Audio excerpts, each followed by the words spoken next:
समंदर की गहराइयों में जलपी मलिका कुलिपिस्सू ने अपने ज़ेर आब सल्तनत पर फजल व हिकमत के साथ हुक्मरानी की। इसके रियाया इससे मोहब्बत करते थे और समंदरी मखलूक उसकी ताकत का एहतराम करते थे। लेकिन एक तारीख कुव्वत, एक हरीफ जलपी नाम वाली वोल्टेरा मलिका कुलिपिस्सू को तख्त से हटाने और खुद तख्त पर कब्जा करने की कोशिश कर रही थी। वोल्टेरा जालिम और चालाक थी, जो तारीख जादू का इस्तेमाल करके समंदर में तारीकी और खौफ फैला रही थी। एक दिन वोल्टेरा ने मलिका कुलिपिस्सू के महल पर अचानक हमला किया, इसे पकड़कर जादू की एक गार में कैद कर दिया।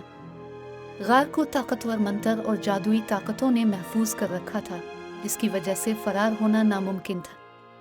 मलिका कुलिपिस्सू ने अपने तख्त को वापस हासिल करने और अपनी सल्तनत को बचाने के लिए अपने जादू का इस्तेमाल किया ताकि अपने वफादार रियाया शहजादा फिनले और शहजादी कोरल से राब्ता कर सके।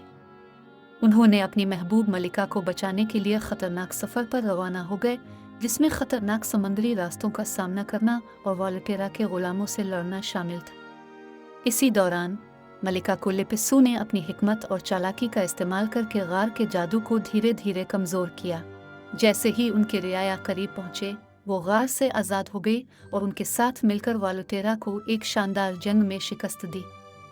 वोल्टेरा के शिकस्त खाने और उसके तारीख जादू के ख़त्म होने के बाद समंदर दोबारा महफूज हो गया और मलिका कुलिपिस्सू की हुक्मरानी महफूज हो गई। इनके रियाया ने उनकी बहादुरी का जश्न मनाया।